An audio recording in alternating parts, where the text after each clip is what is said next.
नमस्कार, मैं हूँ संदीप राउज़ी, वर्कर्स यूनिटी के इस खास में आप सभी का स्वागत है।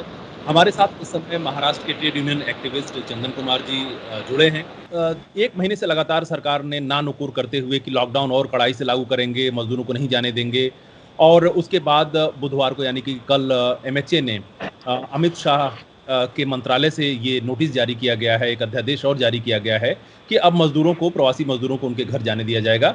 एक शर्त है कि उसकी ज़िम्मेदारी केंद्र सरकार नहीं लेगी। राज्यों पर वो ज़िम्मेदारी है कि वो राज्य जहाँ से जाने वाले हैं और जहाँ पहुँचने वाले हैं, वो दोनों राज्य आपस में बात करें। तो ये इसमें मैं ये आपसे जानने की कोशिश करूँगा कि ये जो सरकार के रुख में परिवर्तन आया है, ये किस कारण आया है और इसके क्या इम्प्लिकेशंस हैं?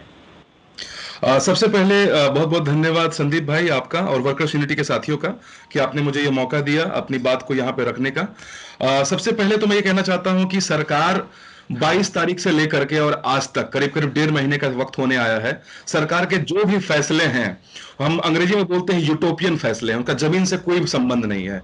वो सरकार ने जो भी फैसले लिए हैं, उसको पढ़ के ऐसा लगता है कि वो एक पीआर पर्पस के लिए, पब्लिसिटी पर्पस के लिए बनाया गया है। उसका उनको न भारत के जनमानस के बारे में कुछ समझ है, न मजदूरों के बारे में समझ है। भारत सरकार के पास न कोई आंकड़ा है, न कोई समझ है कि कौन से मजदूर किस राज्य के हैं, कहां हैं, क्या खाते हैं, क्या काम करते हैं, किस सेक्टर में काम करते हैं, उनकी क्या हालत है, उनकी मजदूरी की हालत क्या है। तो बिना कोई समझदारी के उनके ऑर्डर निकलते हैं। मुझे नहीं पता कि माननीय प्रधानमंत्री के कौन से सलाहकार हैं, लेकिन वो जो भी सलाहकार हैं, वो सिर्फ दिल्ली के एयर कंडीशन कमरों में बैठ करके खाली वो सलाह देते हैं, उनको जमीन के बारे में कुछ समझ में नहीं आता है। ये मेरी पहली बात है आपके सामने। अभी एमएचए ने जो इसका जो ऑर्डर लिया है सरकार की तरफ से, मैं ये कहना चाहता हूं कि ये अपने आप में अगेन ये बहुत ही यूटोपियन ऑर्डर है और इसके अंदर में कोई संदर्भ ही नहीं है, कुछ नहीं है। मैं दो तीन चीजें आपके सामने रखना चाहता हूं इस एमएचए ऑर्डर के बारे में, जिसके बारे में मैंने कल हिंदू अखबार को भी कहा और एक्सप्रेस को भी कहा, उन्होंने छापा भी है इसके बारे में। और मैंने कहा कि जब कोई भी विपदा आती है, कोई भी आपदा आती है, तो हम जो हमारे जो देश के, हमारे राष्ट्र के जो मेन बॉडी है, उनका हम सहयोग लेते हैं। जैसे एनडीआरएफ, नेशनल डिजास्टर रिलीफ जो बॉडी है, या फिर आर्मी है, जो हमारे सेना के जवान है, जब भी विपदा होती है तो हम उनका सहयोग लेते हैं। उनके उनके रोल के बारे में कहीं कुछ नहीं लिखा हुआ है। आप सोचिए संदीप जी कि 150 करीब करीब 150 मिलियन के आसपास सीजनल माइग्रेंट वर्कर्स हैं पूरे देश में। वो कैसे अपने घर को जाएंगे? सरकार के पास में कोई थिंकिंग ही नहीं है बिना किसी मैकेनिज्म उनको लाने का। बस उन्होंने एक बस ऑर्डर जारी कर दिया है कि राज्य सरकारों को कि आप ये शुरू कीजिए प्रक्रिया। तो पहली बात है कि उसमें कोई मैकेनिज्म नहीं है, कोई क्लैरिटी नहीं है। पहली बात तो ये है। दूसरी बात ये है कि जब ये मजदूर जाएंगे यहां से, तो सरकार तो पहली बात है ट्रेन रोक रही है, कह रही है कि बस से जाना है। अब आप सोचिए संदीप जी, गोवा से, महाराष्ट्र से, आंध्र प्रदेश से, केरल से, कर्नाटक से, कि वो आदमी बंगाल और बिहार बस से कितने देर में पहुंचेगा? उसकी क्या हालत होने वाली है? रास्ते में वो क्या खाना खाएंगे, कहां उनका शौचालय होगा, क्या सैनिटेशन होगा? मतलब एकदम अनरियलिस्टिक प्लान है। मतलब कुछ समझ में नहीं आ रहा है कि आप चाहते हैं कि कहीं ना कहीं कम से कम कि अगर कुछ और लोग मजदूर मर जाएं, ये सब कोलेट्रल है उनके लिए, सब कुछ कोलेट्रल। हम ये बात 1.5 महीने से कह रहे हैं, चाहे खाने की बात हो, चाहे अब ये घर भेजने की बात हो, ये सब कोलेट्रल में चला जाएगा। और मजदूर मरे हमारे, उनको कोई फर्क नहीं पड़ता है। तो कोई कोई समझ नहीं है। तीसरी तीसरी बात है कि जब इतने सारे लोग जाएंगे, क्या आपने राज्य सरकारों के लिए कुछ संसाधन की बात कही है? क्या उनको आप स्पेशल पैकेज देने की बात कही है? जितने भी बीमारू राज्य हैं जहां से मजदूर आते हैं माइग्रेट होकर, संदीप जी आप जानते हैं, बिहार, उड़ीसा, बंगाल, झारखंड, यूपी, ये सारे गरीब राज्य हैं। और अगर आप उनको कोई रिलीफ असिस्टेंट, फाइनेंशियल रिलीफ की मैं बात कर रहा हूं, अगर आप नहीं देंगे, ये जब गांव के अंदर जाएंगे, क्या हमारी ग्रामीण अर्थव्यवस्था इस लायक है कि इतने सारे लोगों को कंज्यूम कर सकती है? क्या हमारे ग्रामीण क्षेत्र में इतनी हालत है कि उनको रोजगार मिल सकता है क्या? उनके लिए कुछ खाने के लिए है क्या? तो ये एकदम बिल्कुल without any package, without any announcement सरकार ने बस अनाउंस कर दिया कि चलो गाय, भेड़, बकरी के जैसे उनको क्या बोलते हैं, हकाल दो, हमारे यहाँ बोलते हैं हमारे राज्य में कि हकाल दीजिए इनको। तो हकालने वाली बात है। और सबसे अंतिम बात की अपने आप में ये बहुत ही अगेन बहुत ही यूटोपियन बात है कि इन्होंने कोई एक सेतु करके एक ऐप बनाया है। इसको स्वास्थ्य, मैं नाम भूल रहा हूँ, एक सेतु करके, उसके बारे में भी उसका वर्णन है एमएचए के नोटिफिकेशन में। आरोग्य सेतु। सॉरी, आरोग्य आरो सेतु। अब आरोग्य सेतु कितने मजदूर जो है स्मार्टफोन इस्तेमाल करते हैं? अगर कुछ लोग मजदूर स्मार्टफोन भी इस्तेमाल करते हैं, तो क्या वो रजिस्टर अपने आप को कर सकते हैं क्या उस ऐप पे जाने के बाद में? तो अपने आप में ये बहुत ही बेकार की बातें हैं कि उन्होंने नोटिफिकेशन जारी कर दिया, अब लोग जा रहे हैं। अब मैं देख रहा हूं, मैं भी पूना में बेस्ड हूं, मैं देख रहा हूं कि यूपी सरकार के कुछ अधिकारी आए हैं, अभी एनुमरेशन में लगे हुए हैं, अब लोगों का डिटेल्स ले रहे हैं। अब बिहार के मजदूर आके हमसे पूछ रहे हैं कि हमारा तो कोई डिटेल्स नहीं ले रहा है, झारखंड का मजदूर आके मुझसे पूछ रहा है हमारा तो कोई डिटेल्स नहीं ले रहा है। तो कहीं ना कहीं एकदम अभी हड़कंप मचा हुआ है। जैसे वो ऑर्डर आया है, सारे मजदूर एकदम बिल्कुल सड़क पे हैं और अपने अपने क्षेत्रों से पूछ रहे हैं, फोन आ रहे हैं, इतने फोन आ रहे हैं अभी। मैं जी अभी जो सूचना मिली है कि तेलंगाना से लगभग हजारों मजदूर जो हैं वो चल चुके हैं। अभी कुछ वीडियो हम देख रहे थे और मैं वर्कर्स ने आपको पब्लिश भी किया है। वो मध्य प्रदेश पहुंच गए हैं। राजस्थान से 40,000 मजदूर जी एमपी की तरफ जा रहे हैं और अब तमाम अलग अलग राज्यों की तरफ जा रहे हैं। कर्नाटक और महाराष्ट्र के बॉर्डर पे भी बहुत सारे मजदूर हैं। जी तो ये जी जी। मैं आपसे एक चीज ये जानने की कोशिश करूंगा कि सरकार ट्रेन क्यों नहीं चला रही है, स्पेशल ट्रेन क्यों नहीं चला रही है? सरकार को मेरे हिसाब से सरकार को दो बात का डर है। एक तो बात का ये डर है कि जब वो ट्रेन चलाएंगे तो बहुत सारे लोग जो है वो भगदड़ में स्टेशन की तरफ पहुंचेंगे। और ये मेरा डर है, ये मैं पिछले 10 दिन से कह रहा हूं कि सरकार जिस तरीके से काम करे, क्या वो चाहती है कि स्टैम्पेड हो जाए? स्टेशन पे स्टैम्पेड हो सकते हैं, 100% होंगे। जहां पे ट्रेन चलेंगे और लाखों लोग अगर स्टेशन पहुंचेंगे तो स्टैम्पेड होने की संभावना है। तो सरकार का सबसे बड़ा डर है, एक तो स्टैम्पेड होने की बात है, दूसरी बात यह है कि उसमें बहुत सारे लोग हो सकता है कोरोना पॉजिटिव भी हो। अगर आप देखेंगे, बंबई से खबर आई है, धारावी से खबर आई है, तो कम्युनिटी के लेवल पे स्प्रेड शुरू हो गया है कोरोना का। तो ऑलरेडी बॉम्बे, पूना जो ये पूरा एरिया है अभी भी रेड जोन में है। तो मुझे पता नहीं कि इसका अगर सरकार लिफ्ट करती है लॉकडाउन को तो इसका क्या असर होता है, लेकिन सरकार के पास डर तो है। तो बस उनके हिसाब से बस क्या है, अगर बस सेट करेंगे, प्रॉपर लिस्टिंग करेंगे, एन्यूमरेशन करेंगे, तो उनके पास एक प्रॉपर लिस्ट होगी कि हाँ इतने लोग जा रहे हैं, इतने लोग करेंगे। जैसे बस में आप लिस्टिंग कर रहे हैं और स्क्रीनिंग कर रहे हैं, वो काम तो आप ट्रेन में भी कर सकते हैं। लॉकडाउन तोड़ करके कैसे वहां पे भगदड़ मच सकती है? और जब आप जगह जगह कर सकते हैं, सरकार को किया जाना चाहिए। अच्छा, जैसे बस में आप सोशल डिस्टेंसिंग और लिस्टिंग वगैरह कर रहे हैं, जितनी सुविधाएं कर रहे हैं, ये काम तो हवाई जहाज में भी किया जा सकता है। और आपके यहाँ हवाई जहाज खड़े हैं, वो उसको क्यों नहीं इस्तेमाल किया जा रहा है? संदीप भाई, मैं आपकी भावना का सम्मान करता हूं, लेकिन सबसे महत्वपूर्ण बात यह है कि जो सरकार पिछले डेढ़ महीने से कुछ राज्यों को छोड़ दें, केरल को छोड़ दें, तेलंगाना को छोड़ दें, दिल्ली को छोड़ दें, करीब करीब 90% जो भाग है जहां मजदूरों की हालत खराब है, हम लोग जानते हैं, बात कर रहे हैं, सरकार उनको 2 वक्त का रोटी तो खिलाने से रही, उनको 2 वक्त की रोटी नहीं खिला रही है। और ये बात हमने हमेशा कहा है कि सरकार का जो ये न्यू लिबरल फ्रेमवर्क है, उनको अलाउ ही नहीं कर रहा है कि भोजन को हम एक राइट्स के रूप में दे दें मजदूरों को, वो दे ही नहीं पा रहे हैं। तो जिस मजदूर को सरकार कोलेट्रल के रूप में मरने छोड़ने के लिए तैयार खड़ी है, आपको लगता है कि वो उनके लिए फ्लाइट लगाएगी? आपको लगता है उनके लिए कोई बड़ा विमान की व्यवस्था करेगी? मुझे लगता है कि सरकार के वो सोच में ही नहीं है, ये उनके पर्सपेक्टिव में ही नहीं है। हाँ, हाँ, वो सही है। मैं सिर्फ ये जानने की कोशिश कर रहा हूँ आपसे हम्म। कि क्या सरकार कर सकती है कि नहीं, भारत की सरकार? बिल्कुल बिल्कुल कर सकती, क्यों नहीं कर सकती? कितना खर्च आएगा उसको कैलकुलेट कर सकते हैं। बहुत छोटा खर्च आएगा संदीप जी। हमारे पास भारतीय वायुसेना के बड़े बड़े ट्रांसपोर्ट प्लेन हैं, स्पाइस जेट जैसे जितने भी बड़े बड़े सिविल एविएशन के जो इंस्टीट्यूशंस हैं, स्पाइस जेट उन्होंने ऑलरेडी ऑफर किया है। मुझे लगता है कि सरकार अगर एक फुल प्रूफ प्लान, एक्चुअली सरकार जो है ट्रेड यूनियंस के साथ में, मजदूरों के साथ बात ही नहीं कर रही है ना। प्रॉब्लम यह है कि वो सारे डिसीजन ऊपर से लिए जा रहे हैं। वो हमसे कंसल्ट करेंगे, बात करेंगे, हमसे डिटेल्स लेंगे तो हम उनको देंगे, लेकिन सरकार के सारे फैसले टॉप डाउन है। उनको जो प्रैक्टिकल और रियलिस्टिक जो चीजें जमीन पे उनकी समझ ही नहीं है। जो सरकार है वो 1 महीने में न खाना दे पाई, न क्वारंटाइन के जो बड़े बड़े इंतजाम किए जाने चाहिए थे वो नहीं हो पाए, ट्रांजिट कैंप नहीं बने। अगर जी मजदूर रास्ते में जा रहा है, कहीं बीच में फंस गया, तो उसके लिए ट्रांजिट कैंप होना चाहिए, जी क्वारंटाइन व्यवस्था की जानी चाहिए, खाने पीने की व्यवस्था की जानी चाहिए, ये जी सब नहीं सरकार कर पाई। जी। और सरकार अब जो है, केंद्र ने राज्यों के मत्थे छोड़ दिया है कि वो लाना चाहें तो ला दें, हमें हमें कोई ऐतराज नहीं है। बिल्कुल बिल्कुल। अभी तक जो देखा जा रहा है कि केंद्र सरकार जिस तरीके से एक एक कदम उठा रही है, उसके पास पीएम केयर्स फंड में इतना सारा पैसा आया है और तमाम तरीके से वो डीए को उसने कटौती कर दी है। और ये सारा पैसा जा कहाँ रहा है और सरकार क्यों नहीं कर रही है?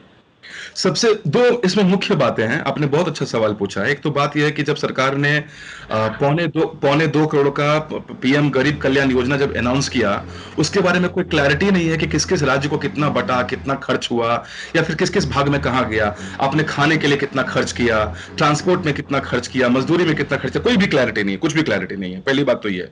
दूसरी बात, अगर आप देखिए कि पीएम केयर्स के माध्यम से जो पैसा रेज किया गया, उस पर एक बहुत बड़ा सवाल है कि वो पीएम केयर का जो पैसा आया है, वो पैसा सरकार का है कि वो सिविल सोसाइटी का है, किसका? बिकॉज उसका कोई भी लीगल, कोई उसका कोई भी ऑथेंटिकेशन है नहीं संदीप भाई। इस पे बहुत बहुत सारे सवाल उठे हैं। तो वो पैसा सरकार ने कितना कितना पैसा रेज किया, कितना पैसा कहां चैनलाइज किया, उसके बारे में कोई खबर नहीं है। कल की खबर है, एशियन डेवलपमेंट बैंक ने $1.5 बिलियन का सरकार को लोन दिया है पेंडेमिक से लड़ने के लिए। $1.5 बिलियन का लोन दिया है। हाँ, अभी वर्ल्ड बैंक से इन्होंने $1 अरब का लिया था, वो अलग है ये। अच्छा। वर्ल्ड बैंक अलग है, और ये एशियन डेवलपमेंट बैंक का, कल आप देखिएगा, कल की खबर आई है, एशियन डेवलपमेंट बैंक ने ऑफिशियली प्रेस रिलीज किया है $1.5 बिलियन का। तो 1.5 बिलियन वहां है, वर्ल्ड बैंक का 1 बिलियन है, पीएम मोदी केयर फंड में है। इतने सारे पैसे का सरकार क्या खर्च करने वाली है? कहां उन्होंने पैसा खर्च किया है? एक बड़ा खर्च तो अभी सामने आया है कि जैसे मेहुल चौकसी जैसे लोगों का 60,000 करोड़ माफ कर दिया गया है, तो ये भी तो खर्च, ये कोरोना के ही खर्च में जाना, क्या ये डाला तो है सरकार? ये तो बहुत बड़ा खर्च है। और ये तो मतलब कि जो उनकी कॉर्पोरेट के साथ जो उनकी एक सॉलिडारिटी है, जो उनकी जो बंधुता है, जो भाईचारा है, उसको मैं सम्मान करता हूं भारत सरकार के, स्पेशली आदरणीय मोदी जी का, कि जो उनके कॉर्पोरेट में जो मित्र बैठे हैं, उनके प्रति उनकी जो संवेदना है, उसका मैं सम्मान करता हूं। लेकिन उनकी जो संवेदना थोड़ी मजदूरों के प्रति भी अगर दिखे, तो मुझे लगता है कि बहुत भलाई होगी। बिकॉज हमारे पास पैसे की कमी नहीं है संदीप भाई। $2.5 बिलियन एडीबी और वर्ल्ड बैंक से ही आ गया, पीएम केयर से भी बहुत सारे पैसे आए, कोई खबर नहीं है। और सरकार का अपना ट्रेजरी सरकार ने कितने पैसे खर्च किए हैं? क्या सरकार बता सकती है कि वो $2.25 करोड़ रुपया क्या है? मैं आपको हर स्कीम जो सरकार ने अनाउंस किए हैं, लाइन बाय लाइन बोल सकता हूं, लाइन बाय लाइन, कि हर स्कीम सिर्फ रीपैकेजिंग है। चाहे वो आंगनबाड़ी स्कीम की बात करें, चाहे वो जनधन की बात करें, चाहे वो पीडीएस की सपोर्ट की बात करें, चाहे वो मजदूरी की बात करें, किसी भी कार्यक्रम में सरकार ये क्लैरिफाई नहीं कर चुकी है अभी तक में कि सेंट्रल गवर्नमेंट से कितना पैसा आया है। बहुत सारे लोगों ने आरोप लगाया है कि पीडीएस को वेंटिलेटर पर भेजने वाली यही सरकार है। इसने जी, पीडीएस को बहुत ही संगठित तरीके से, बहुत ही व्यवस्थित तरीके से खत्म किया है। एक-एक गांव में उसने संख्या निश्चित कर दी है कि 200 लोगों को ही मिलेगा। यानी कि हर साल उसमें से 5 लोगों को, 10 लोगों को हटा दिया जाता है, 5-10 लोगों को जोड़ दिया जाता है। इस तरीके से उसने पीडीएस सिस्टम की बिल्कुल ही जो सार्वजनिक राशन प्रणाली है, उसकी एकदम बैंड बजा के रख दी है। बिल्कुल बिल्कुल बिल्कुल।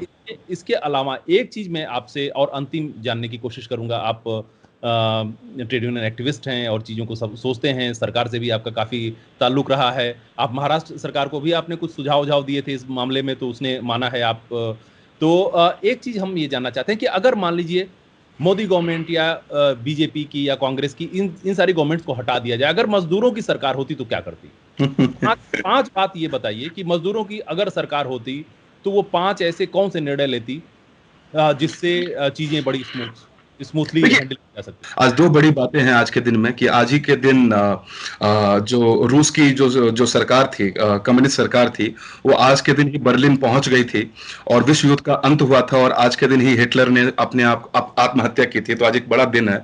और दूसरी बात, आज ही का दिन है जब हो ची मिन्ह ने वियतनाम के अंदर में अमेरिकी फोर्सों की हवा उड़ा दी थी। तो आज एक बड़ा ऐतिहासिक दिन है, और आज ईव ऑफ मे डे भी है, कि आज हम मई दिवस के पूर्व संध्या पे बात कर रहे हैं। तो ये 3 बड़े ऐतिहासिक जी जी मई दिवस के उपलक्ष्य में ही मैं इन सारे जी मुद्दों को मई जी। दिवस से ही जोड़ करके पूछ रहा हूं कि अगर मजदूरों का राज इस देश में होता, हम्म, काल्पनिक सवाल है, लेकिन हम्म। इसका क्या जवाब होगा कि 5 ऐसे फैसले कौन से होते जो मजदूर वर्ग का, अगर कोई नेता बैठा होता या मजदूर वर्ग सत्ता में होता तो क्या करता अपने लिए? देखिए, मजदूर वर्ग सत्ता में होता, अगर अब मजदूर वर्ग ऑलरेडी जहां सत्ता में है वहां पे काम हुए हैं संदीप भाई। मैं केरल का उदाहरण लेना चाहता हूं, और तेलंगाना का भी उदाहरण लेना चाहता हूं, जहां पे सरकार ने कहा कि आप बिल्कुल भगदड़ मत मचाइए, आप बिल्कुल कियोस मत कीजिए। आप इस राज्य के अंदर में आप हमारे मेहमान नहीं, आप हमारे खुद के नागरिक हैं। उनको राज्य सरकार ने भरोसा दिलाया कि आप हमारे मजदूर हैं, आप हमारे भाई हैं, आप हमारे बहन हैं, आप हमारे सरकार के राज्य के आप हमारे राज्य के नागरिक हैं। आप कहीं मत जाइए, आप यहीं रहिए, आपकी मजदूरी, आपका खाना, आपका रहना, आपका रेंट, हम सब की व्यवस्था करेंगे। कोई क्योस हुआ, आपने सुना कोई भी क्योस हुआ केरल के अंदर में, आपने सुना कोई भी क्योस हुआ तेलंगाना में, यही करना चाहिए। अगर आज मजदूरों की सरकार होती तो बोलते हैं हाँ कोई बात नहीं, अगर ये क्या बोलते हैं ग्लोबल एपिडेमिक है, ये अंतर्राष्ट्रीय विपदा आई है हमारे सामने में, बिल्कुल चिंता नहीं करना है। अगर आपकी फैक्ट्री बंद है, आपकी मजदूरी का हम इंतजाम करेंगे, आप अपने घर में रहिए, आपका किराया हम संभाल लेंगे, आप घर में रहिए, आपको हम पूरी फूड सिक्योरिटी देंगे, जैसे दिल्ली में हुआ है, लास्ट मोमेंट पे हुआ फिर भी दिल्ली में हुआ है, अभी सरकार ने अनाउंस किया है। तो सरकार अगर रोटी, कपड़ा, मकान, स्वास्थ्य और घर, ये 5 जो बुनियादी मुद्दे हैं मजदूरों के लिए, अगर उनके बारे में सरकार अगर सुनिश्चित करती तो कोई भगदड़ नहीं होता, अभी भी कियोस नहीं होता। अगर आज मजदूरों की सरकार अगर होती तो मुझे लगता है कि ये 5 फैसले आराम से होते हैं। और अगर इसको सुनिश्चित करना होता तो बहुत छोटे पैसे की आवश्यकता है, बहुत बड़े पैसे की आवश्यकता नहीं है। हमारा देश का, हम भारत जैसे देश का जो जीडीपी है वो करीब करीब $200 बिलियन का है, मजाक वाली बात नहीं है, करीब करीब 20 लाख करोड़ रुपए का जीडीपी है। अगर उसका हम 5% पे निकाल देंगे ना संदीप भाई, तो 100 करोड़ लोगों के लिए सपोर्ट करना कोई बहुत बड़ी बात नहीं है। तो ये जरूर हो जाता अगर मजदूरों की सरकार होती तो मोदी सरकार नहीं कर रही है तो उसके पीछे क्या वजह है, अगर ये सारे काम? मुझे लगता है कि मोदी सरकार का जो बहुत क्लियर लक्ष्य है कि ये बीमारी भी कुछ मैं कोई गरीब और अमीर के बीच के फर्क का बता करके कोई लड़ाई की बात नहीं कर रहा हूं, लेकिन ये कुछ मोदी सरकार के मंत्री भी कह रहे हैं कि इसको अपॉर्चुनिटी की तरह ले रहे हैं, वो बार बार कह रहे हैं कि अपॉर्चुनिटी है, तो किसके लिए अपॉर्चुनिटी है? कौन सी अपॉर्चुनिटी की बात कर रहे हैं नितिन गडकरी, मुझे समझ में नहीं आ रहा। मैंने उनका इंटरव्यू देखा और पढ़ा भी और सुना भी कि आज हम चीन को दबा देंगे। हमारे देश में वो एक अलग मुद्दा है संदीप भाई कि हमारे देश में वो स्किल वर्कर नहीं है, और जिस जिस क्वालिटी का चीन या फिर आज के समय में वियतनाम या कंबोडिया या बांग्लादेश, उनके मजदूरों की हालत बहुत खराब है, लेकिन जिस लेवल का स्किल वर्कर उनके पास में है, वो स्किल वर्कर हमारे देश में नहीं है जो एक इंडस्ट्रियल रेवोल्यूशन को संभाल सकता है। और भारत जैसे देश में जहां ज्यादातर जो युवा आज के समय में हिंदू, मुसलमान और दंगे कराने में ज्यादा बिजी हैं, उनको अगर आप अगर आप स्ट्रक्चर्ड तरीके से सुनिश्चित करें फैक्ट्री के अंदर में या फिर कहीं काम में, कहीं किसी चीज में, तो एक बहुत सकारात्मक कदम होता है, लेकिन आप वो करने वाले नहीं है। तो मोदी सरकार का बहुत क्लियर डायरेक्शन है कि अमीरों को बचा करके गरीबों को मार के अगर कुछ 10-20 लाख गरीब मर भी जाए तो वो सब कोलेट्रल के रूप में शामिल होगा, उससे उनको कोई फर्क नहीं पड़ता है। उनका जो वोट बैंक है वो वोट बैंक आप जानते हैं, मुझे उसके बारे में कोई बोलने की आवश्यकता नहीं है, लेकिन आज ये दलित, आदिवासी, पिछड़े जो मजदूर वर्ग जिसमें सबसे ज्यादा है, अगर वो कुछ लाख मर जाएं, इससे सरकार को कोई फर्क नहीं पड़ता है। और पूरा 1.5 महीना हमने देखा है कि इसी डायरेक्शन में सरकार ने काम किया है। हमसे बात करने के लिए, वर्कर्स यूनिटी से बात करने के लिए आपका बहुत बहुत शुक्रिया चंदन जी। आपने बहुत ही कुछ इंसाइट दिया है जो कि मजदूरों को समझ नहीं आ रहा है कि आखिर सरकार के पास सारे संसाधन होते हुए, सारे पैसे होते हुए भी वो कर क्यों नहीं रही है। उसके पास बसें हैं, उसके पास ट्रेनें हैं, हवाई जहाज है, पेट्रोल का दाम बिल्कुल नीचे आ गया है, पेट्रोल डीजल का, उसके बाद भी वो चाहे तो पानी के बराबर बहा सकती है। तो ये बिल्कुल। आपने हम समय निकाल करके हमसे बात की, बहुत बहुत शुक्रिया।